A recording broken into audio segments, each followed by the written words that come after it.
श्रीदेवी भागवते स्कंद आधव चतुर्विश्वाध्याय। भक्तगणों, आज आपको श्रीदेवी भागवत में सुबाहु द्वारा भक्ति दुर्गा से सदा काशी में रहने का वरदान मांगना तथा देवी का वरदान देना, सूरदर्शन द्वारा देवी की स्तुति तथा देवी का उससे अयोध्या जाकर राज्य करने का आदेश देना, राजाओं का सूरदर्शन से अनुमति लेकर अपने में राज्यों को प्रस्थान की कथा कहूँगा। आप भक्तगणों से निवेदन है कि आप भक्ति माँ भगवती चैनल को लाइक एंड सब्सक्राइब जरूर करें। माँ भगवती आपका कल्याण करे। सुनिए, व्यास जी बोले, हे राजन, उन भगवानी का वचन सुनकर नृपश्रेष्ठ सुबाहु ने भक्ति से युक्त होकर यह बात कही। सुबाहु बोले, हे माता, एक ओर देवलोक तथा समस्त भूमंडल का राज्य और दूसरी ओर आपका दर्शन, वे दोनों तुल्य कभी नहीं हो सकते। आपके दर्शन से बढ़कर समस्त त्रिलोकी में कोई भी वस्तु नहीं है। हे देवी, मैं आपसे क्या वर मांगू? मैं तो इस जगती तल में आपके दर्शन से ही कृत हो गया। हे माता, मैं तो यही अभीष्ट वर मांगना चाहता हूँ कि आपकी स्थिति तथा अखंड भक्ति मेरे हृदय में बनी रहे। हे माता, आप मेरी नगरी काशी में सदा निवास करें। आप शक्ति स्वरूपा होकर दुर्गा देवी के नाम से यहाँ विराजमान रहें और सर्वदा नगर की रक्षा करती रहें।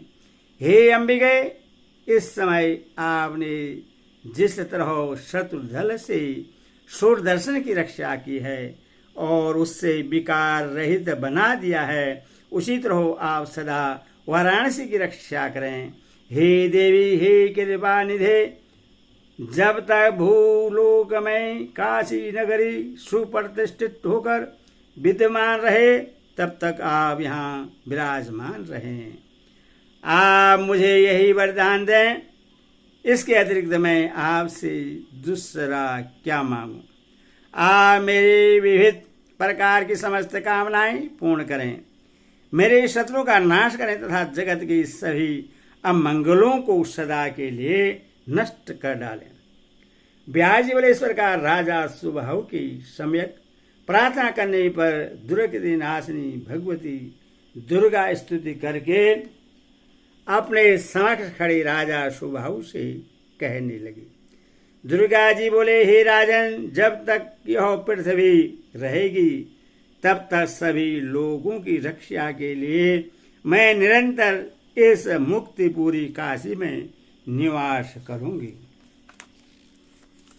इसके बाद सुदर्शन बड़ी प्रसन्नता के साथ वहां आकर उन्हें प्रणाम करके परम भक्ति के साथ उनकी स्तुति करने लगे। अहो, मैं आपकी कृपा का वर्णन कहाँ तक करूं? आपने मुझे जैसे भक्तिहीन की ही रक्षा कर ली।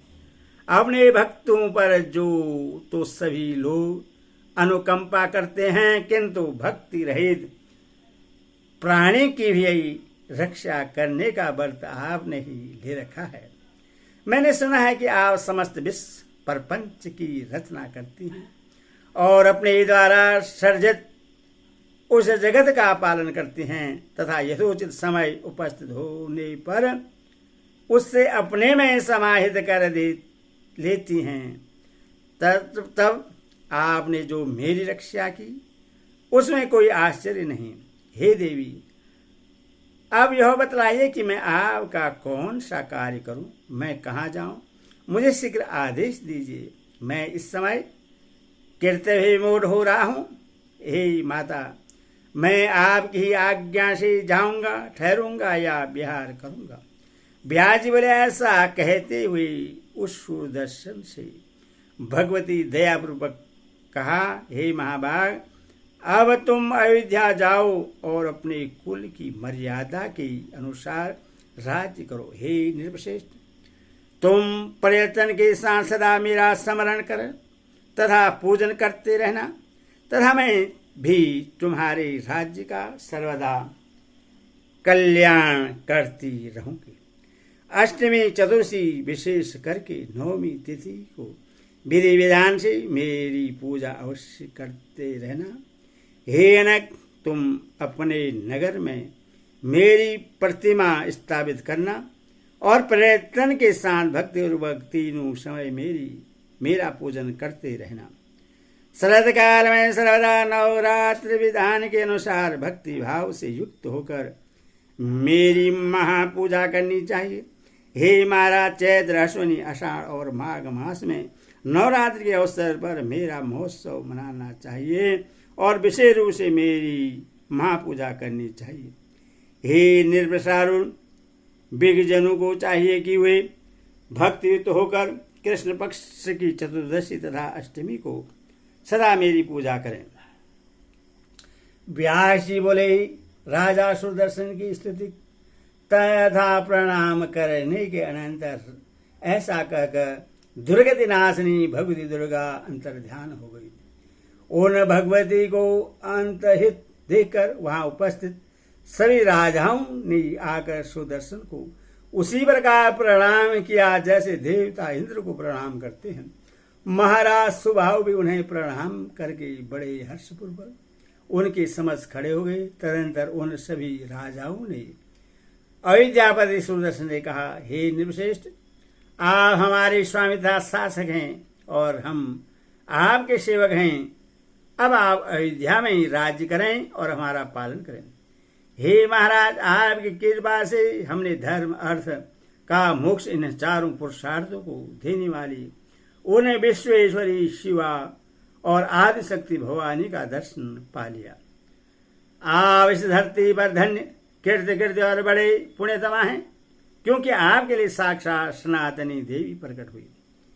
हे निर्वसंतम, तपोगुण से युक्त तथा सदा माया से मोहित रहने वाले हम सभी लोग भगवती चंडिका का प्रभाव नहीं जानते। हम सदा धन, स्त्री और पुत्रों की चिंता में व्यग्र रहकर काम क्रोध रूपी मत्स्यों से भरे हुए घोर महासागर में डूबे रहते हैं। हे महाभाग, हे महामते, आप सर्वज्ञ हैं, अतएव हम आपसे यह पूछ रहे हैं कि ये शक्ति कौन है, कहाँ से उत्पन्न हुई है और इनका कैसा प्रभाव है, यह सब बतलाइए। साधु पुरुष बड़े दयालु होते हैं, अतएव आप हमारे लिए संसार सागर की नौका बन जाएं। हे काकुस्थ, अब आप भगवती के उत्तम महात्म्य का वर्णन कीजिए। हे निर्विशेष, उनका जो प्रभाव हो, जो स्वरूप हो तथा वे जैसे प्रकट हुई हो, वह सब हम आपसे सुनना चाहते हैं, आप बतलाइए। व्यास जी बोले, राजाओं के यह पूछने पर ध्रुव संधि के पुत्र राजा सुदर्शन मन ही मन भगवती का स्मरण करके हर्षपूर्वक उनसे कहने लगे। सुदर्शन बोले, हे राजाओं, उन जगदम्बा के उत्तम चरित्र को मैं क्या कहूँ, क्योंकि ब्रह्मा आदि तथा इंद्र सहित सभी देवता भी उन्हें नहीं जानते। हे राजाओं, वे भगवती सबकी आदि स्वरूपा है, माँ लक्ष्मी के रूप में प्रतिष्ठित है। वे वरण्य है तथा उत्तम सात्विक शक्ति के रूप में समस्त विश्व का पालन करने में तत्पर रहती है। वे अपने रजोगुण स्वरूप से सृष्टि करती, सत्वगुण स्वरूप से पालन करती तथा तपोगुण स्वरूप से इसका सहार करती है। इसी कारण वे त्रिगुणात्मिका कही गई है। परम शक्ति स्वरूपा निर्गुणा भगवती समस्त कामनाएं पूर्ण कर देती हैं। हे श्रेष्ठ राजाओं, वे ब्रह्मा आदि सभी देवताओं की भी आदि कारण है। हे राजाओं, योगी लोग भी निर्गुणा भगवती को जानने में सर्वदा असमर्थ हैं, अथवा बुद्धिमानों को चाहिए कि सरलतापूर्वक सेवन्य सगुण भगवती की निरंतर आराधना करें। राजा गण बोले, वाली अवस्था में ही आप वनवासी हो गए थे तथा भय से व्याकुल थे, तब आपको उन उत्तम परमा शक्ति का ज्ञान कैसे प्राप्त हुआ? हे निर्भ, आपने उनकी उपासना और पूजा कैसे की? जिससे शीघ्रतापूर्वक प्रश्न होकर उन्होंने आपकी सहायता की। सुदर्शन बोले, हे राजाओं, बाल्यकाल में ही मुझे उनका अतिश्रेष्ठ बीज मंत्र प्राप्त हो गया था। मैं उसी कामरात नामक बीज मंत्र का सदा जप करता हुआ भगवती का स्मरण करता रहता हूँ। ऋषि के द्वारा उन कल्याणमयी भगवती के विषय में बताए जाने पर मैंने उन्हें जाना और तभी से मैं परम भक्ति के साथ दिन रात उन पराशक्ति का स्मरण किया करता हूँ। व्यास जी बोले, सुदर्शन का वचन सुनकर वे राजा भी भक्तिपरायण हो गए और उन देवी को ही परम शक्ति मानकर अपने अपने घर चले गए। सूर्यदर्शन से अनुमति लेकर महाराज सुबह काशी चले गए और धर्मात्मा सूर्यदर्शन वहां से अयोध्या की ओर चल पड़े। राजा शत्रुंजय युद्ध में मारा गया और सूर्यदर्शन विजयी हुआ। यह सुनकर मंत्री लोग प्रेम से प्रवृत्त हो उठे। राजा सूर्यदर्शन के आगमन का समाचार सुनकर सांकेत के निवासी विविध प्रकार के उपहार लेकर उनके सम्मुख उपस्थित हुए और सब राज कर्मचारीगण भी हाथों में नाना प्रकार के भेंट सामग्री लेकर आए। महाराज ध्रुवचंद के पुत्र सूर्यदर्शन को राजा के रूप में जानकर अयोध्या की समस्त प्रजा आनंद विभोर हो गई। अपने स्त्री के साथ अयोध्या में पहुंचकर सब लोगों का सम्मान करके राजा सूर्यदर्शन राजभवन में गए। उस समय बंदीजन उनकी स्तुति कर रहे थे, मंत्रीगण उनकी वंदना कर रहे थे और कन्याएं उनके ऊपर लाजा धान का लावा तथा पुष्प बिखेर रही थी। इति श्रीम देवी भागवत महापुराण अष्टदशसहितानां तीर्थश्री सूर्यदर्शनेन देवी महिमवर्णनं नाम 24वां अध्याय। भगवती माता की जय।